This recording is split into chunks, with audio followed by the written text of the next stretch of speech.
What do they put in there?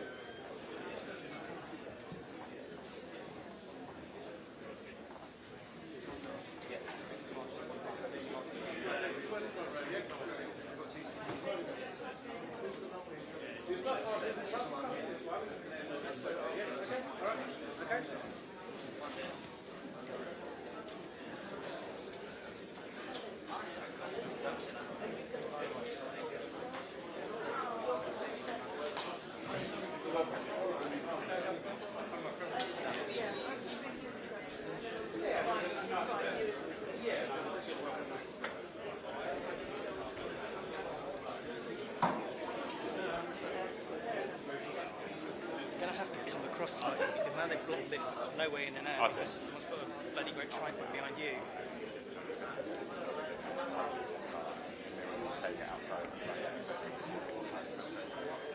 They're all outside waiting for Jeremy. He's not coming back. Huh? Yeah. Yeah.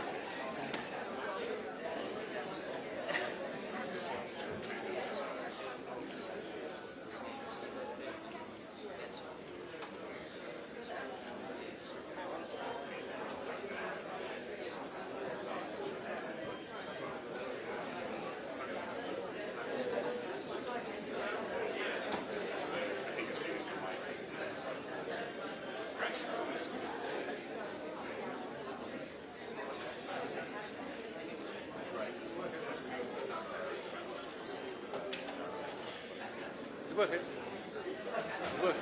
Huh? It's working.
leave soon.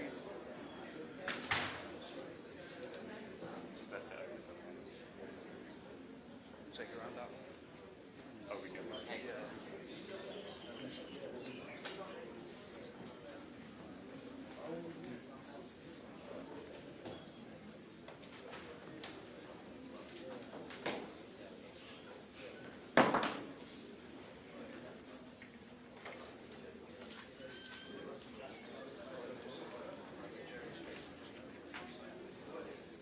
We don't have that.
Liftoff.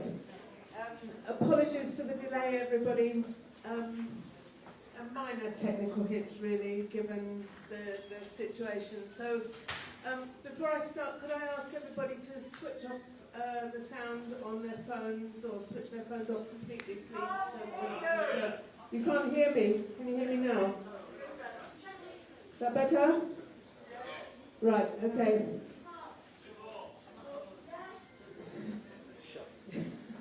I will shout.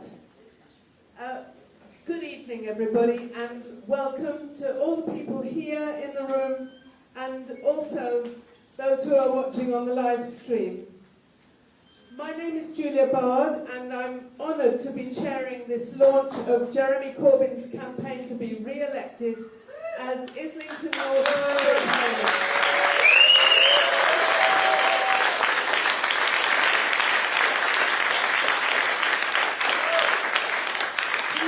Represented this constituency for 41 years, and we intend that he will continue to do so. It's really wonderful to see this room filled with local community activists who have personal experience of Jeremy's warmth, humanity and determination to improve life for everybody in this constituency. It's only a week since we were catapulted into this election campaign, and Jeremy's announcement that he would stand as an independent candidate did not come as a great shock to all of us. His decision to stand has been celebrated in so many places and by so many people here in Islington North and across the country and beyond. From the very first moment, this campaign has been exciting, upbeat, comradely and filled with laughter and energy. People have already travelled far and wide to distribute leaflets, including a train driver who came down from Hull last Saturday for the first leafleting session of the campaign in Archway. Jeremy was with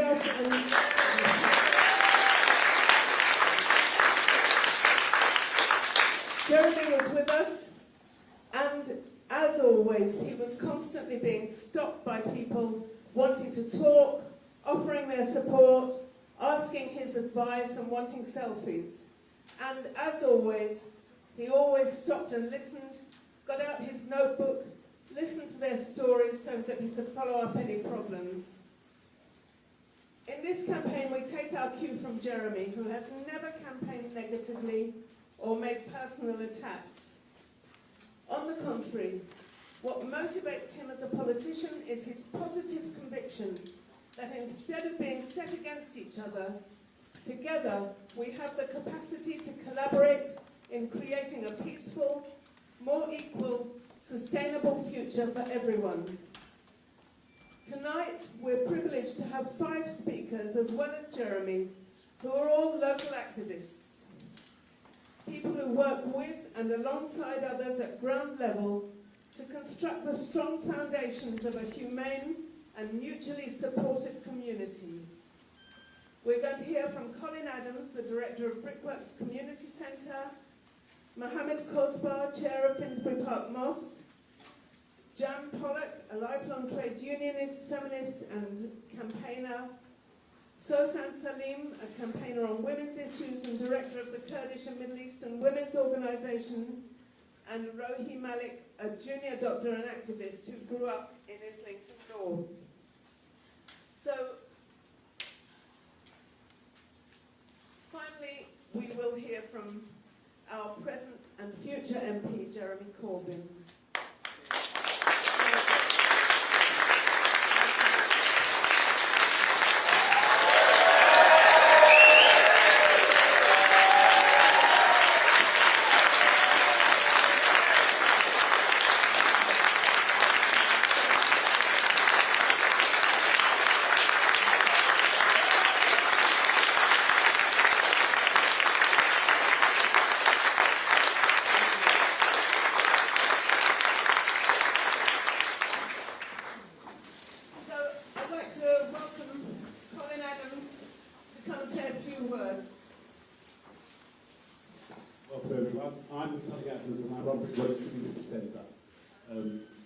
It's a multi-purpose community centre, and we run a number of different subjects, after school club, community nursery. We work with lots of vulnerable people in the local area. In terms of preparation, we have some child poverty rates in the country. I also chair a network of 50 community centres across Islington, and Jeremy is a trustee for our community centre. He has worked with a number of our community centres across Islington, helping us and supporting us. I just want to say a couple of words just in relation to, well, a bit of boring stuff really. I just want to talk about the toilets, because I know the toilets in the corner over there. I just need to say that. I also need to say there's no fire alarm. So you hear the fire alarm ring, run, but you out the front door and go to the back. But I just want to say, I've known Jeremy a number of years. He's been a trustee for this organisation, and he is who he is. So thank you for being there.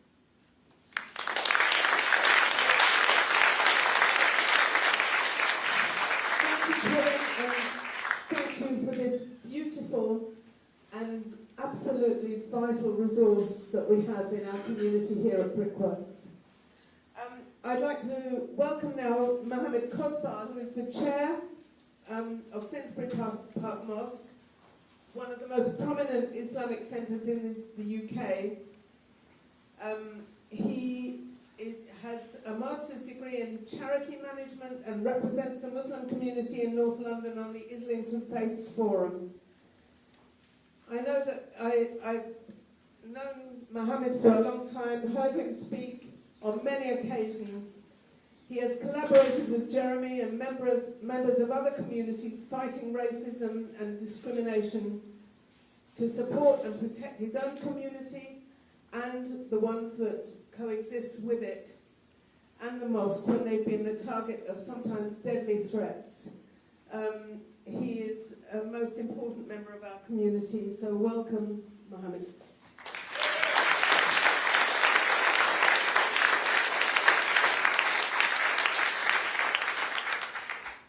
Dear ladies and gentlemen, brothers and sisters, Assalamu alaikum wa rahmatullahi wa barakatuh. Peace be upon you all.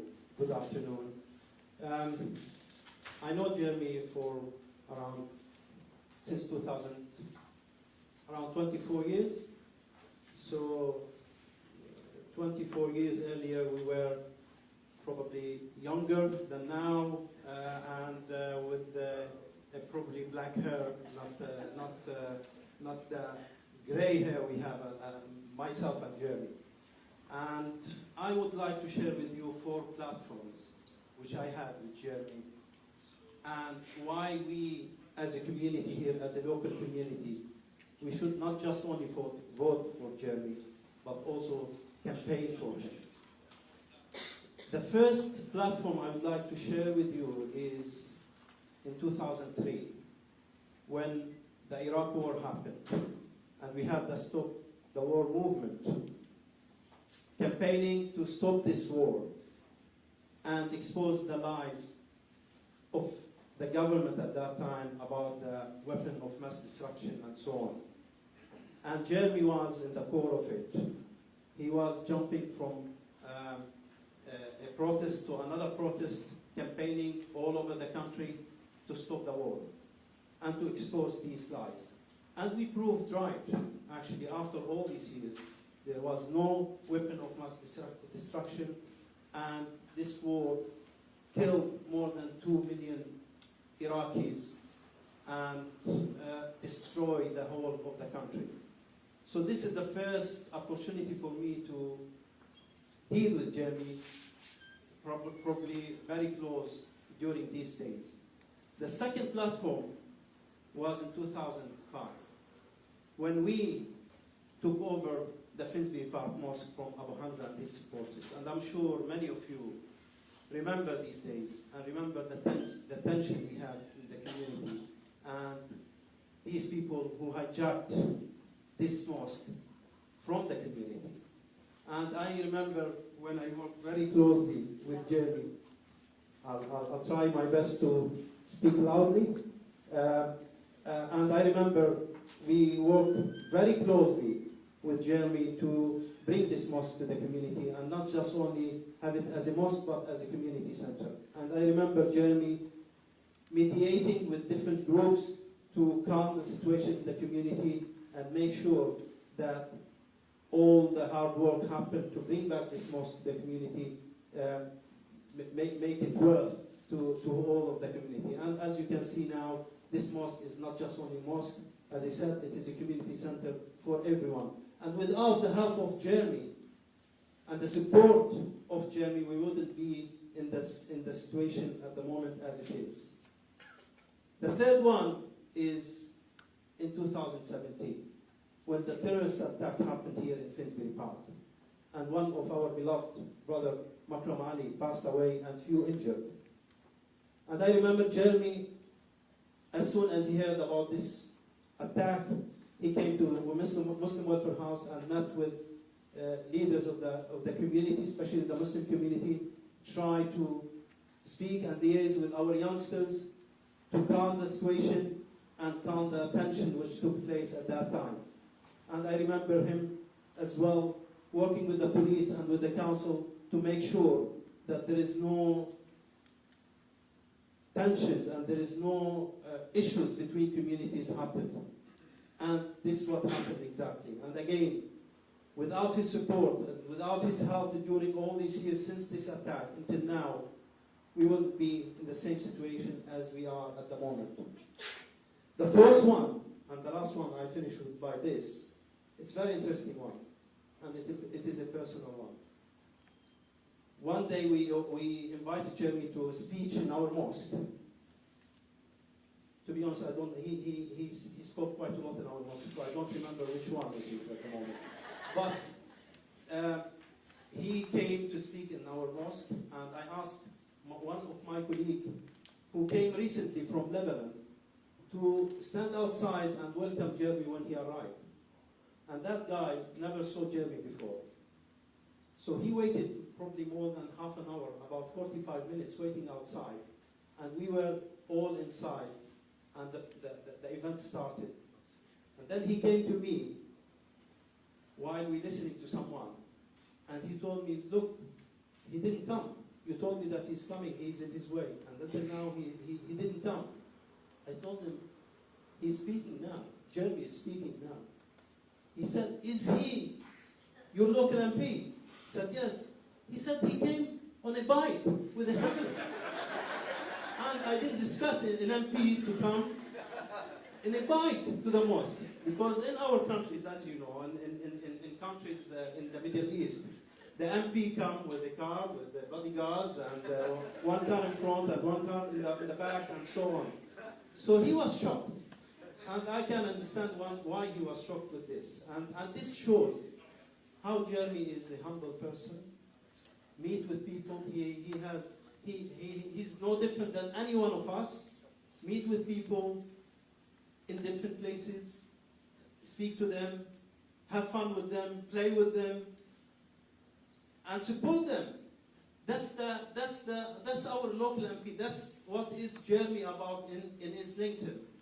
And I know that Jeremy meeting with different people, whether they are in schools or in colleges or hospitals, and the workers who have striked recently, and places of worship like our mosque and others, I think that kind of leadership we want in Islington. That kind of MPs we need in Islington. And we wouldn't, and I say it clearly, we wouldn't find a better MP than Jeremy Corbyn, who care about people, who look after people. I know when he comes to the mosque, for example, and I'm sure wherever he goes, when people ask for help and for support, he wouldn't say no. He never said no to anyone who approached him for any support. And therefore, I think Jeremy is not just only the choice for individuals, the choice for workers, the choice of ordinary people, but he is the choice of the people. He is the choice of every people, whether they are from this community or from that community, because I know Jeremy, he never failed anyone, whether they are from our community or from the wider community. And therefore, I urge everyone, and I'm sure that we all will stand with Jeremy and support him in his campaign, and hopefully after the 4th of July, we will have a new local MP, which is Jeremy Corbyn. Thank you.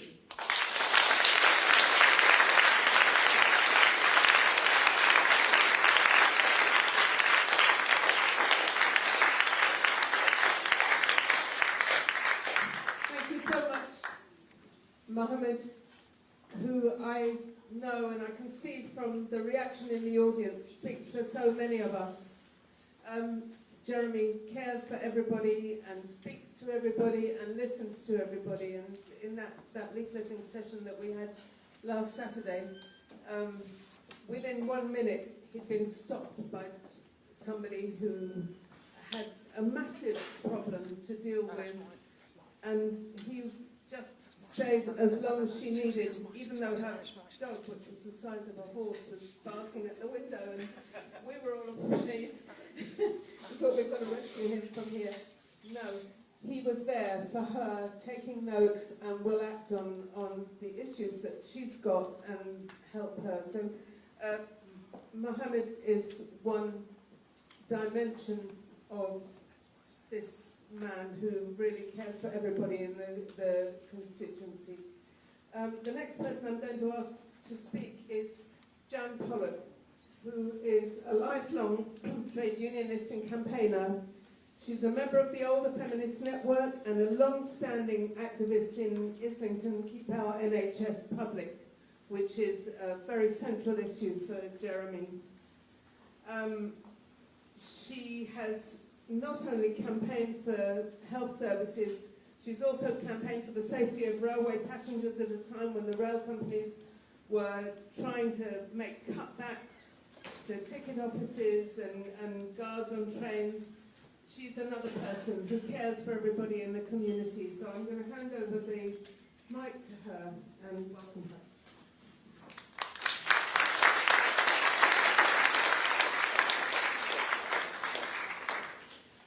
Okay, I remember being outside the mosque because there were so many people there, we couldn't all possibly get in. Jan, might be nearer. Oh, sorry. And shout. Yes. Yeah. Right, I'm very loud.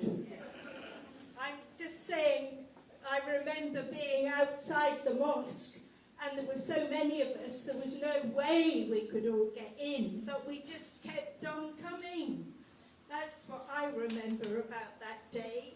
Groups of people from all over the place, all coming together and being happy with each other. But I'm here really to talk about the NHS.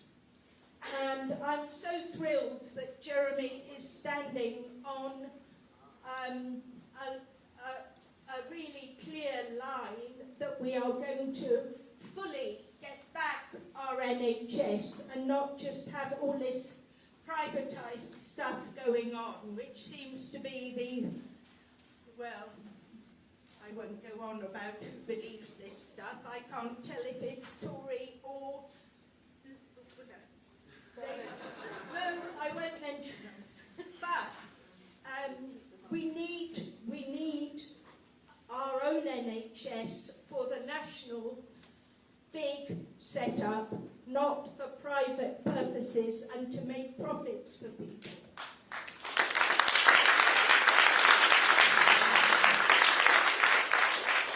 I want to point out a small wee thing, but it mattered a lot for hundreds of us who are insulin users, who are diabetic.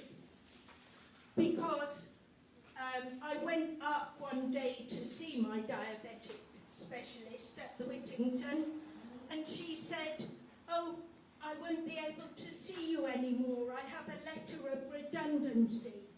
This at a time when there are more and more and more diabetics. What is the sense in that? Well, of course there is no sense. So, as soon as I got home, I phoned Jeremy, and she had 3 days left of her redundancy notice. But he wrote a letter and was up himself the next day at the hospital. And suddenly, all the difficulties disappeared, and hundreds of other diabetic patients like me were thrilled to be able to have Dr. Graham still with us and looking after us for many years later.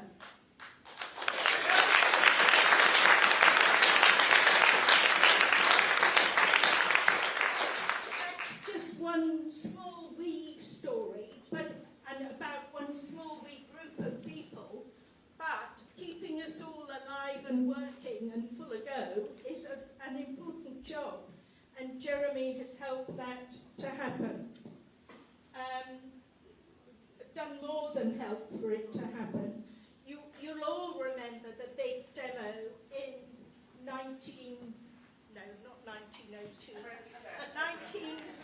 2010, when we all, a giant, thousands of people were outside the Whittington, we were able to stop them closing our A&E and our maternity unit. But just always be aware, there's always people wanting to make cuts in the NHS. But that's just one thing that Jeremy's done, or one area of campaigning. He's also been very good on, to put it mildly, on transport. And people who work at the Whittington need or go to visit the patients there, need the number 4 bus. And Jeremy helped us keep that just recently. But even more recently, because I don't want to be hysterical or historical and dwell on the past, this very year we had to mount a campaign to stop ticket office closures. And I'm proud to be a member of the Islington Pensioners Forum. And we mounted a demonstration. Suddenly the British Transport Police arrived. We were just handing out leaflets peacefully. The British Transport Police arrived and told us they would have us arrested. So several people phoned up and said, what are we going to do? What should we do? But somebody immediately phoned Jeremy. Within 10 minutes, he was outside the Finsbury Park station with us. And suddenly, the British Transport Police all disappeared and turned and ran.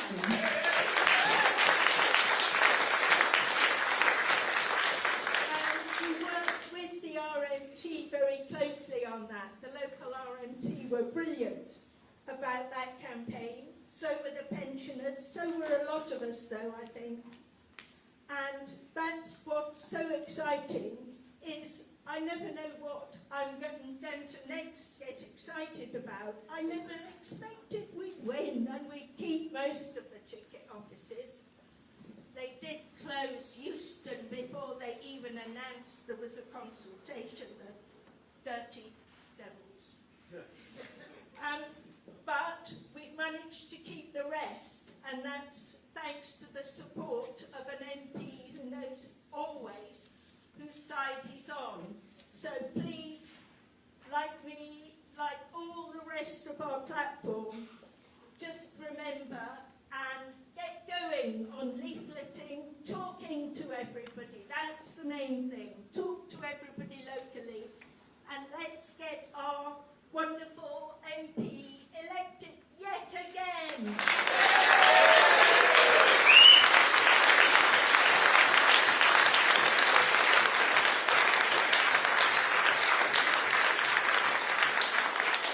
Thank you very much, Jan. Everybody do what Jan says. So our next speaker is Sosan Salim. Sosan is Kurdish from northern Iraq. She is director of the Kurdish and Middle Eastern Women's Organization and a campaigner on women's issues of life and death that are absolutely critical. And I know that both here and internationally she has had Jeremy's support because Jeremy understands all of these issues and he is always on the side of people who are don't have the power necessarily to speak for themselves and fight for themselves, and he will always support their advocates and support them as we've heard so far. So I'm going to hand over to Sosan. Thank you very much for coming tonight.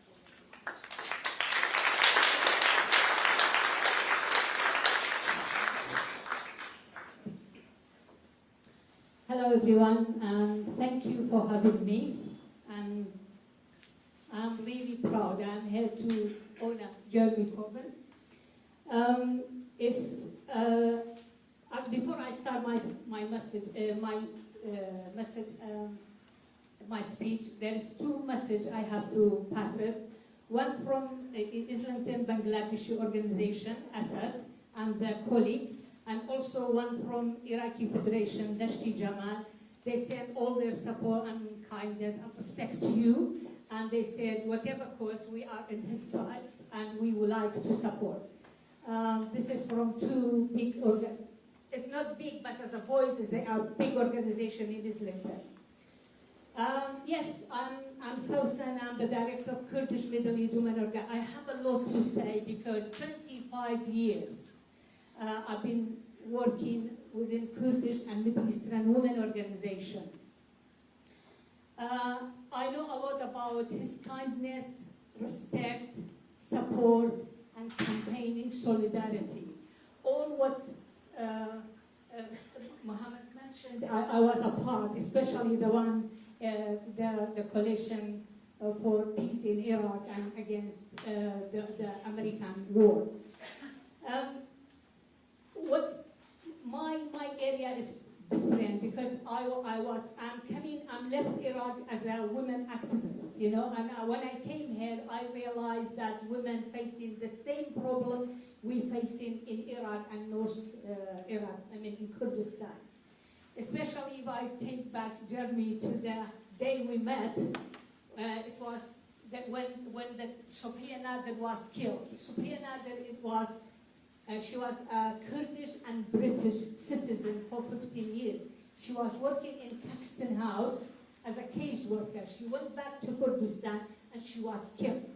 When she was killed because of honor, there were a memorial at Caxton House, and I was new in this country. I went there to have a speech, you know, as an activist. And I saw Jeremy, he had a speech there, and I was very impressed. This man understands Kurdish people. They understand what is going on within the community, understand the women issue. I was very impressed, and I had my speech, and the same day, people come to me and ask me to set up a women organization. Although for me it was an easy job because I said, I know about politics, but not charity. And they told me, we help you when I started. But when I started, I noticed he's a member of the trustee at Caxton House, and I had all his support from him since, which is 25 years. And always attending our event. When we, actually myself, I was not just working for Kurdish women and Middle Eastern women and women from North Africa here. We're always trying to be a voice for Kurdish women from other parts, especially Iraq, because there's lots of issues facing, like honor killing, like forced marriage, like female genital mutilation, and there is a humiliation against women's rights. And we always, we were campaigning to challenge the Kurdish government and to even the decision maker here to support us in solidarity with our campaign and our work. And he is the one who ran a number of meetings in House of Parliament to raise the issue within decision maker to challenge the Kurdish government or Iraqi government to stop brutality and humiliation against women in Iraq and in Kurdistan. And that's why, whatever how I say, it's not enough, because he was always around, visiting our organization, supporting us from fundraising to our event, to our campaign, to our the work we're doing. And always we had him supporting our organization and the work we are doing. And thank you very much for all your support and your kindness. And I'm always, whatever happened, we go back to him to ask for support and help.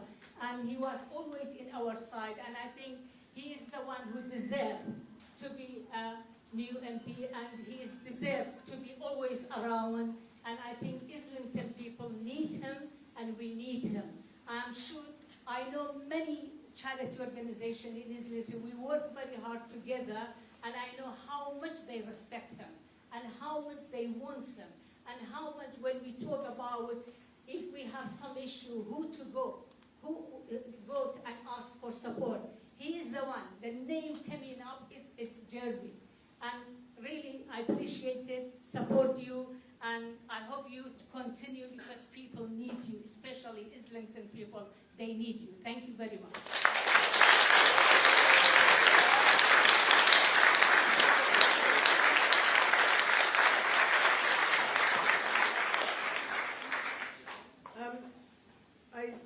This was so heartfelt, and I know I've seen Jeremy on the campaign trail, and I know that he never seeks photo opportunities, but what he does when he supports campaigns is that he always really understands those campaigns and really supports them in a very profound way that recognises the needs of the people. He's never there just for show.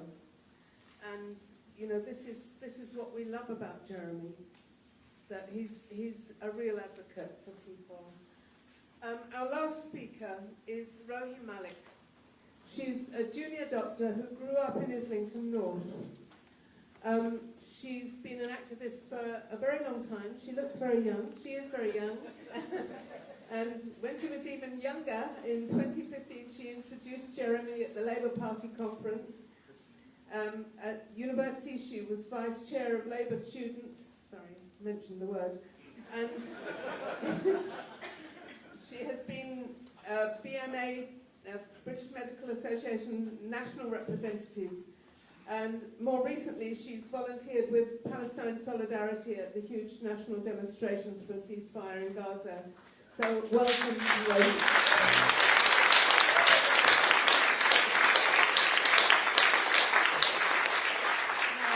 Thank you so much for the introduction. I'm so happy to be here. Can you speak very loud so you can keep the mic close to your mouth? My name is Rohi Malik, and I first moved into Islington North when I was 2 months old with my parents. Since then, it has always been home, even with the years away for university and work. There was no better place for me and my sisters to grow up, mixed-race children who felt completely comfortable and accepted here. The multiculturalism of our area is just one of the many amazing things about it, as well as Arsenal, our lovely parks, or the Turkish restaurants on Holloway Road. But the best thing by far about our area is our MP.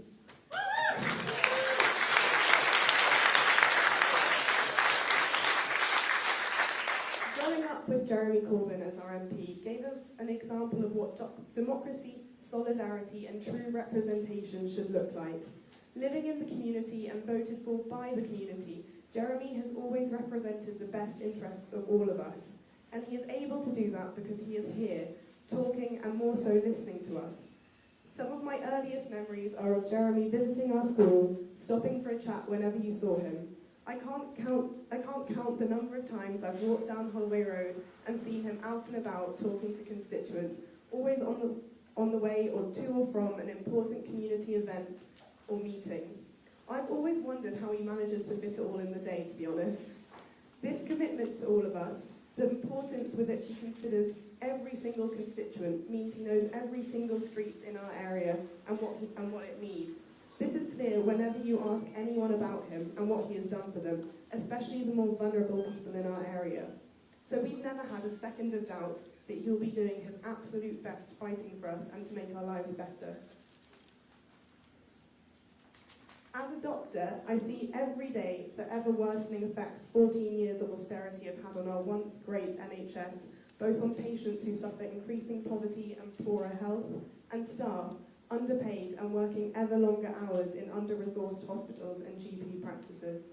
I want to continue to have an MP who will use every vote and any chance he can to stop this from happening, who will always be there to stand up for our local hospital and has never and will never be bought by donations from private health companies.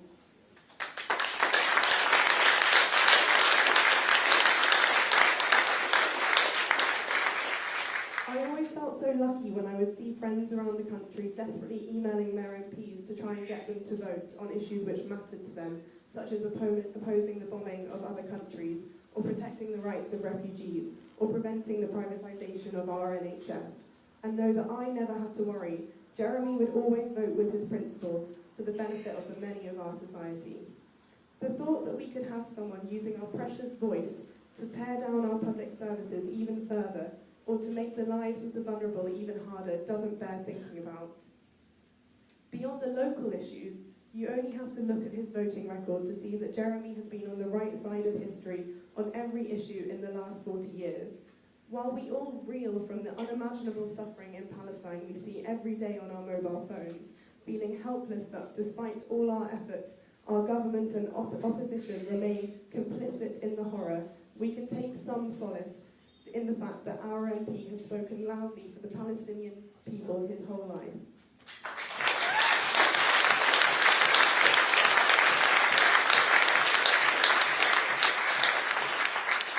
I always feel so proud that it is our MP who is always one of the main and most respected speakers at the huge national demonstrations we have been on, and this has been the case for every important issue in the last 40 years, not just Palestine.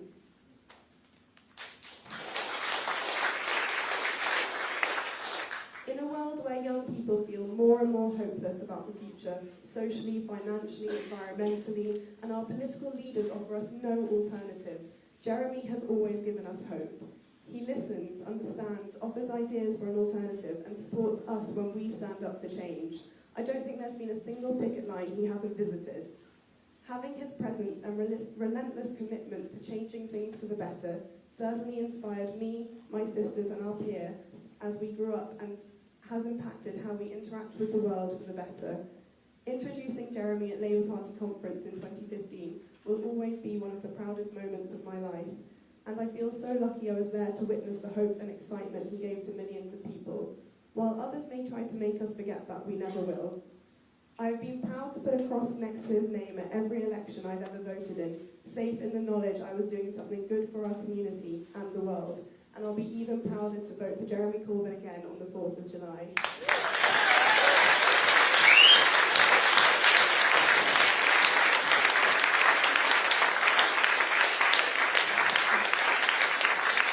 Thank you so much, Joe.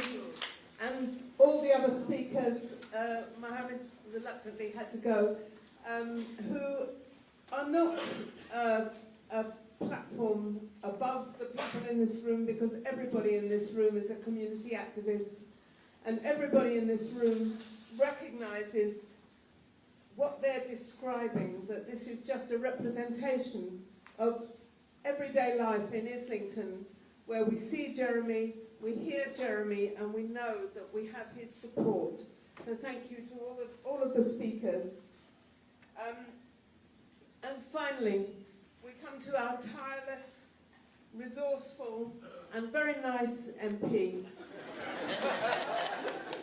who is an independent voice, who has advocated for us as an independent voice throughout his career. We know what a real difference he makes to the lives of people in Islington North, but not only in Islington North, beyond this constituency, nationally and also internationally.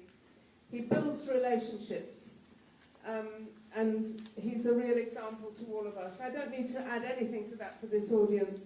So please now welcome Jeremy Corbyn.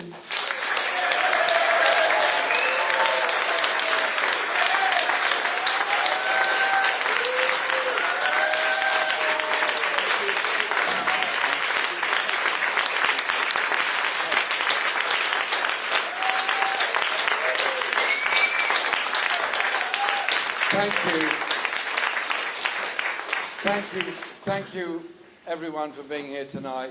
Thank you Brickworks Community Centre for hosting us tonight, and what a marvellous centre it is too. And thank you to all of you for the work you do in the community day in, day out. We could have filled this hall 4 or 5 times over, but we're limited on space and fire regulations. But I want to say to all those that have come, I know the work you do in the community, I know the sense of hope you give, and I know the sense of joy that it's always brought to me to work with you as such inspirational people. I've got 2 important announcements to make today. The first one is that we have in Sarah Doyle, fantastic agent for our campaign, and in Jill Lawton we have a fantastic conspirator with Sarah in getting our campaign ready and up and running. All in 6 days, we've managed to achieve leafleting almost the entire constituency. We've got canvassing sessions set up. We've got fundraising in place. In fact, everything that in the old days used to take 2 weeks has been done in a week. And that is thanks to them.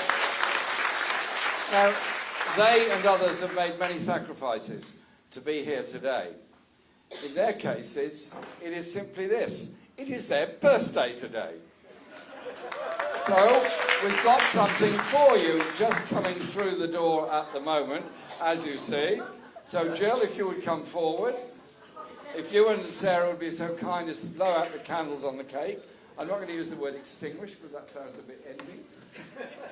Can we just say happy birthday, Sarah and Jill, and thank you for all that you do.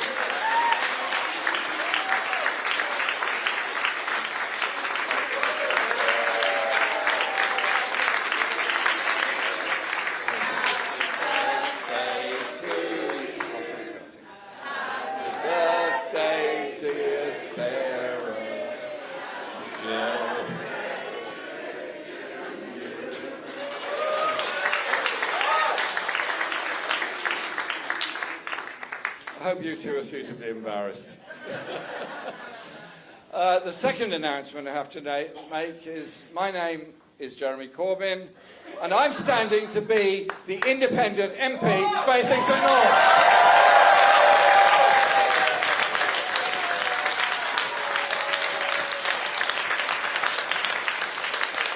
And I want to be that MP, to be an independent voice for equality, for democracy and for peace. An independent MP is a voice in Parliament alongside millions of others around the country who will stand up and speak up for you, for a political system that is no longer, sadly, offering the hope to so many people that it should. Politics should be about hope. Politics should be about making sure those that are silenced are heard. Those that are pushed aside are brought back in. Those whose needs are so often unmet. In short, it is about the hope we can bring to people. That's what politics ought to do. But I'm also standing for democracy. Democracy has been denied.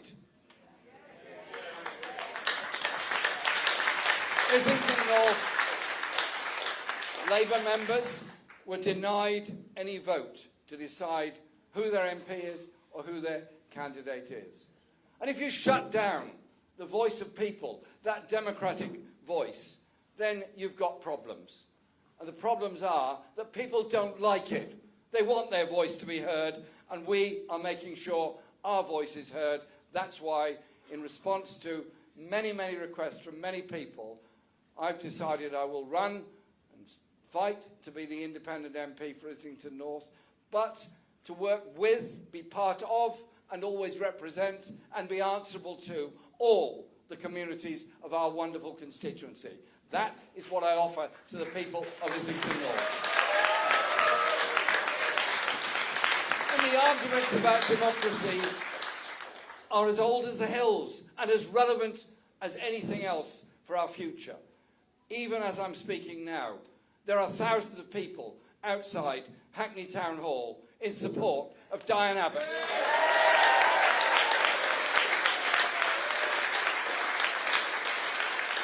Obviously, I'm not there with her, but I've sent a message of support, because democracy within parties as well as within communities is a very important part of our lives. Democracy isn't just about how you vote every 4 or 5 years. It is about your right to speak, your right to know, your right to organise, your right to demonstrate, your right to dissent. It's not about shutting down dissent, silencing people who disagree. It's not about the endless stream of anti-libertarian bills that this government has introduced, and I want to be in the next Parliament to try and reprieve us from the situation where our voices will forever be silenced. Those that came before us worked so hard to achieve democracy, And I'm proud to say that the Member of Parliament who presented the great charter, the great petition of the Chartists in the 1860s was Charles Duncombe, and that's why we have Duncombe Road and Duncombe School. He was the one that presented it. So let's hear it for Charles Duncombe. He did the right thing. And I will stand for the principles of social justice, human rights and peace. And sometimes people say, well, you're completely alone in that place in Parliament. Yes, sometimes it can be a lonely place. I remember Tony Benn and I walking into the division lobby at the time of the Gulf War in 1990 and 1991. I said, Tony, it's a bit empty in here. He said, yes, old comrade, it is. But you know what? We've done exactly the right thing. There were 17 of us in that lobby. There were 540 in the other lobby. Who was right about the bombing of Iraq? Who was right about the health conditions that were meted out to the people of Iraq? Who was right about the other wars that would come after it? Sometimes you've got to take a stance and do what you believe to be right.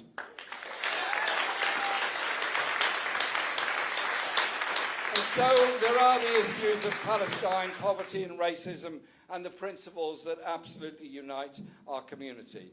But it's also about the kind of society we live in. There's never been greater inequality in my lifetime than there is now in modern Britain. More billionaires than ever, more food banks than ever. 3.5 million people relying on food banks just to get by. And the billionaires growing by the day. Growing because of government contracts, growing because of tax avoidance and tax evasion, just growing. And we have a media that is supine in its laying down before the super rich and super wealthy and say they are successful. I see a billionaire and I see the wealth created for that billionaire by the poverty of the others who are queuing up at the food bank and elsewhere. So I will want to be that independent voice for workers struggling to get decent wages and conditions. And then you look at the way in which so many people have to try and survive. Where is the moral justification for saying that in a large family, child 3, child 4, child 5, child 6, however big the family is somehow or other less important than child 1 and child 2? It is immoral that we have a 2-child cap on benefits. We must, and I will, continue to campaign to end that injustice and that scandal and that immorality that goes with it. And for those in our national media who always describe Islington as bijou, croissants, cappuccino, a lot of things describe us. Actually, there's nothing wrong with croissants. There's nothing wrong with cappuccino. I eat croissants and I drink cappuccino. Nothing wrong with it, it's fine. So if you want to have more, it's fine by me. Go right ahead. But then they present the whole borough as though we're all living comfortably and can spend most of our waking hours at pavement cafes enjoying cappuccino. Well, I have to say that this borough has the 4th highest rate of child poverty in the whole of the country, with 47.5% of our children growing up in relative poverty. That is the reality of people trying to get by and survive.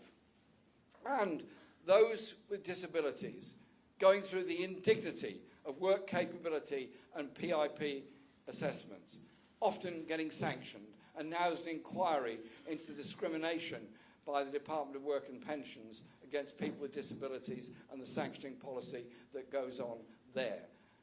They are part of our society.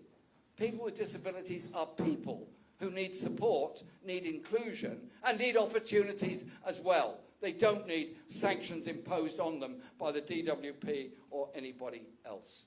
That is a voice that we have to always put forward. And I've been proud over the years to work with Disability Action Islington and other groups on this. Now,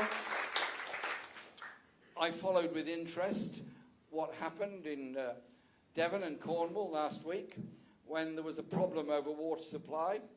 and followed with interest the actions taken by South West Water on this. And I now hear there's a problem of parasites in the water of the Thames Water Company.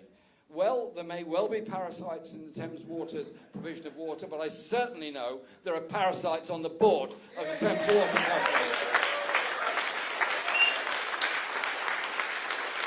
And if ever there was a case for public ownership, it's got to be of the vital public monopolies such as water.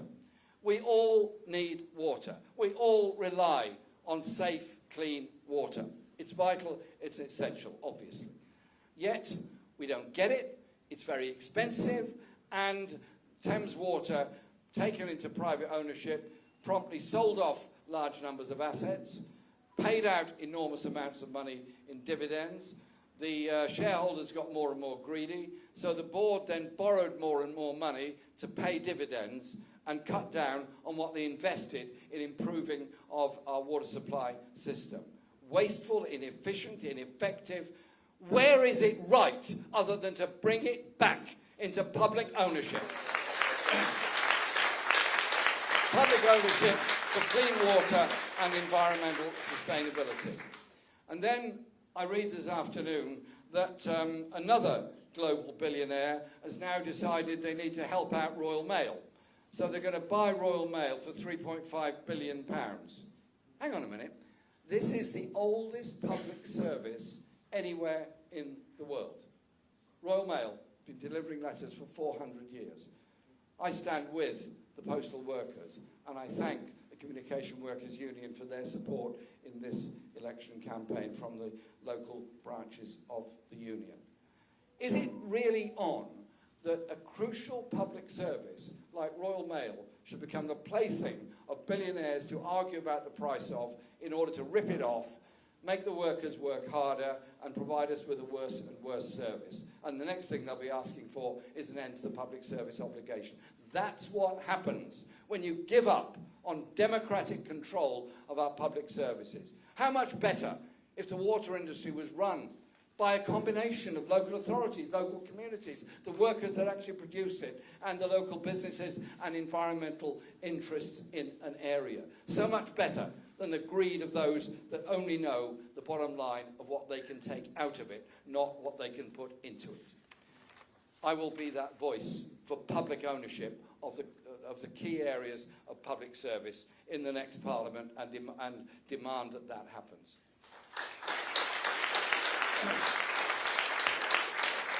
I've been, as you all know, the MP for a long time, and I'm continually heartbroken meeting people doing advice bureaus of the housing stress that people are going through. Bringing up teenage children, 2 or 3 to a bedroom, some with special needs, no space to do homework, no space to socialise, no space to bring people home. Embarrassing to ask their friends to come by their house because it's so crowded. And those living in the private rented sector paying rents that are out of control and sky high. Young people worked hard at college, went to uni, ending up with a massive debt from going to uni, and then paying half or more of their take-home pay on rent. And we're still told that we cannot bring in rent controls in the private sector. Well, I tell you, we can, we should, and we will. When you look at the way in which council housing that's been sold off is rented out for more than double the rent it would be under the council. That's where the greed of the profiteers take over. So I want to say a big thank you to Islington Homes for All, to Acorn and all the others that are campaigning so effectively on this and bringing rights to people in the private rented sector. And then we have the cladding issue, and this again is a very interesting example of how public service reacts compared to others. After Grenfell, the horrors of Grenfell, when a working class community was burnt to death by the incompetence and greed of the private sector in putting that cladding on that block. There was then obviously a search for similar cladding anywhere around the country. Islington had one block where there was found to be unsafe cladding. To their credit, Islington Council within hours had got fire wardens on site. Within a couple of weeks, had started work on removing the unsafe cladding, and all council properties were rendered safe, and the same applied in many other parts of the country. Yet why is it that Galliard homes on Drayton Park are still refusing to remove the cladding that has been declared to be unsafe? And the government says to me, Michael Gove and others say to me, they must be given more time in order to carry out their work. Why are they given time when others acted seriously, responsibly and properly in the public sector to achieve things? So it is about regulation of the private rented sector, but it's also about building more council housing. And when we built this wonderful community centre, it wasn't just a community centre we're building. I was there from the very beginning on the whole programme of building this.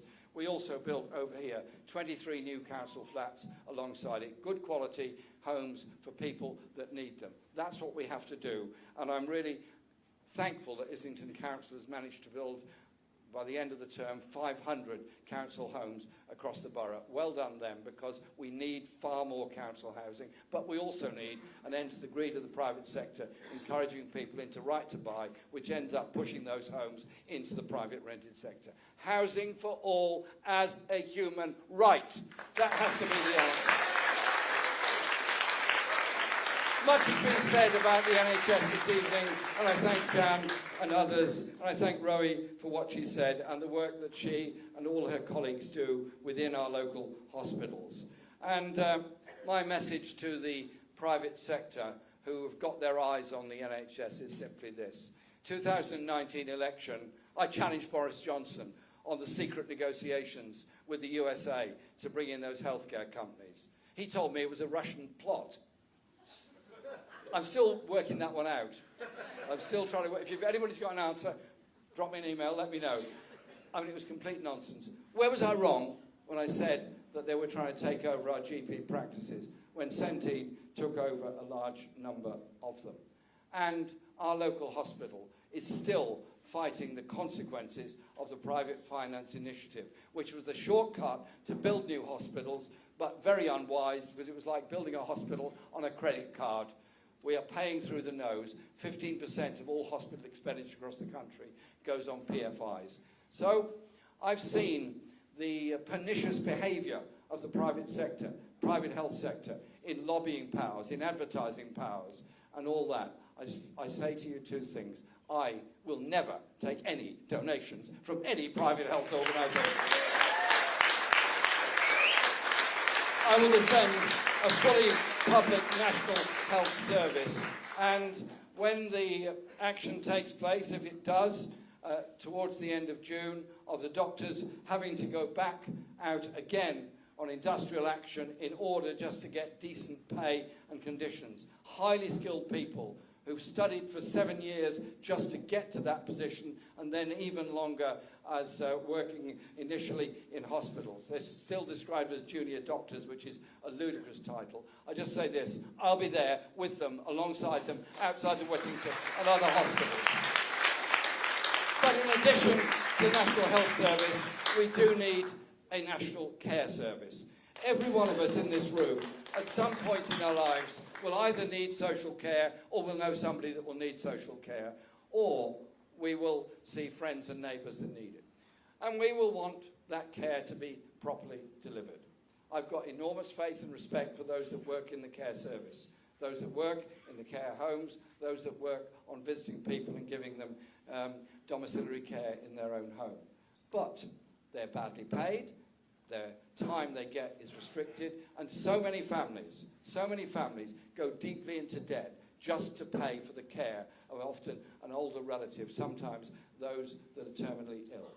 The pain and the stress that's put upon them, it is a big call, and it will be expensive to do. But to me, that Labour government post-war made the big call to set up the National Health Service, irrespective of the conditions of the time, when I'm sure they were advised not to do it. We need the same sense of boldness that would create a national care service where people get the care they need, free at the point of need, paid for by the taxation of the rest of us. That seems to me the fair, reasonable and equitable way to deal with this, not push the problem onto the family, not usually push the problem onto women who end up losing jobs and career just to care for others. If we're a decent society, let's be one and have a care service. A few more things I want to say, because I realise I'm in danger of going on too long. I was warned about this beforehand, and I'm now getting a look, and I'm having off the water. Is it clean? Is it good? Is it healthy? We don't know. Thanks. You now say you don't know. We're in the midst of an environmental crisis and an environmental emergency, and I was proud to introduce the concept of a climate emergency to Parliament in May Day 2019, because we've got to understand the damage we're doing to the natural world, the loss of biodiversity, the global warming effect, and the way in which we lead our lives. And so there has to be changes. That's why it has to be a green industrial revolution, where you don't blame people working in environmentally polluting industries. What you do is protect their jobs and convert those industries into something that is sustainable. You don't do to manufacturing industry what Margaret Thatcher did to the coal industry. You do the opposite.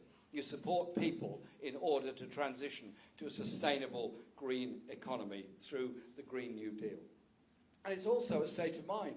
I'm very proud of the parks we've got locally, the schools that do so much on gardening projects and environmental understanding. And I was in Newington Green School last year, and I asked Year 5 to tell me about global warming. They said, yes, Mr. Corbyn, sit down. So I did. And they'd already prepared a programme to explain to me how global warming came about.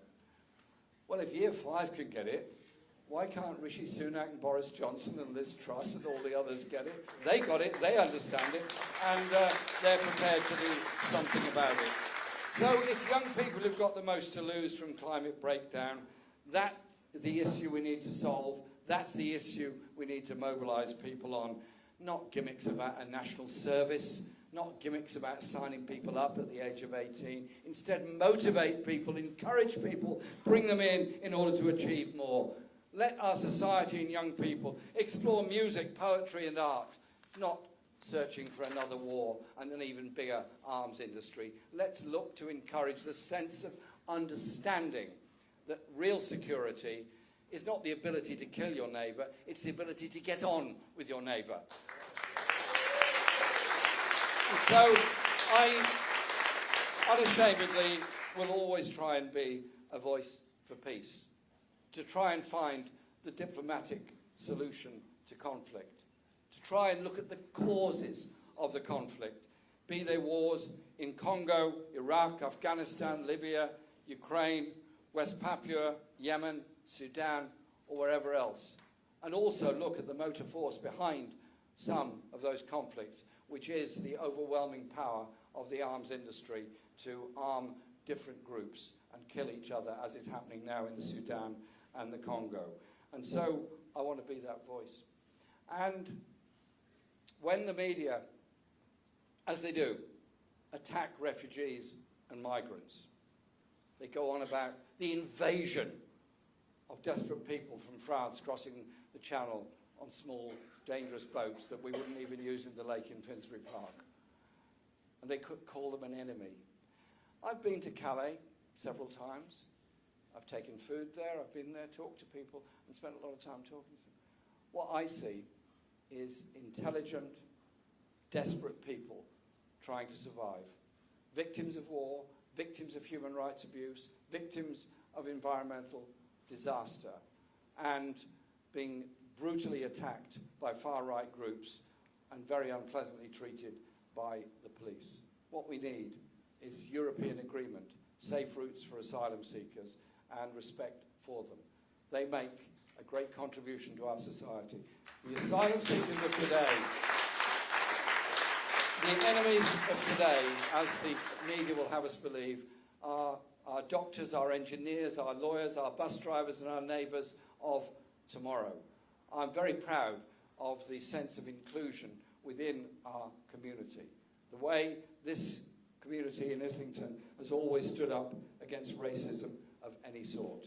And so as we go into this election campaign, it's not going to be easy, but I just want you to think about many of you, I see faces here that have been involved in all these campaigns. All the campaigns we've been involved in.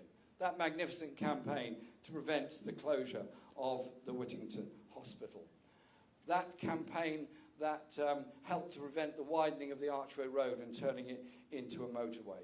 That campaign of hope that prevented development on what is now Gillespie Park and making sure it is a park. That campaign that made sure the number 4 bus route continued to run. That campaign that got the electrification of the Barking to Gospel Oak Ride, not its transfer into being a big road, which is what the government of the day wanted. And then you think back in history of very brave people in our society. Think of Newington Green, where the radical thinkers were all charged with treason because they dared to discuss the effects of the French Revolution on their lives and on our society. And Mary Wollstonecraft set up the first girls' school in that place and indeed started writing the treatise on the rights of women in reply to somebody else who wrote the rights of man. And he was upbraided for that by her. And so it's in that tradition that I think of the... Tom Paine, that is, of course. I just think in that great tradition of people that have done so much to improve the lives of others, stood up against racism, stood up for cultural and ethnic diversity, stood up for good quality public services, and stood alongside each other when they're fighting for decent pay and conditions. And so, as we go into this campaign, we're going to have a great time. We're going to talk to everybody. We're going to see everybody. We're going to answer all the questions that are thrown at us at the doorstep. But above all, I want it to be a campaign of hope. Of hope of the kind of world we can live in. Hope for young people. Hope for all generations. That means difficult conversations. But above all, it means determination. That's why we stand with the victims of war, be they in Afghanistan, Iraq, Palestine, or wherever else. But we do that in order to try to bring an end to those conflicts. So, my friends, never be afraid to hope. Never be embarrassed to be inspired by art, by music, by poetry, by science, by engineering. Think big and think wide. Our young people deserve a world fit for them. And that is the message we will carry to every door in this campaign, and I'm relishing every moment of it. Thank you very much.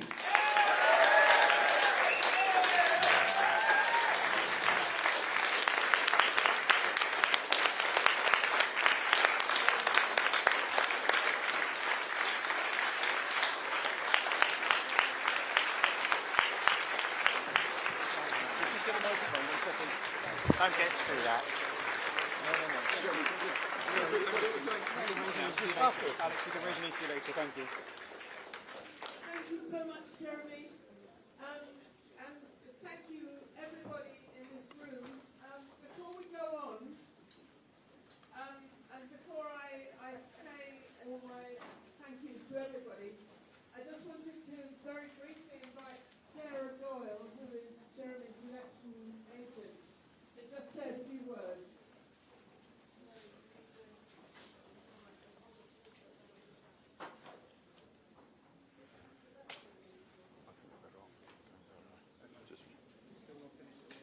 Okay.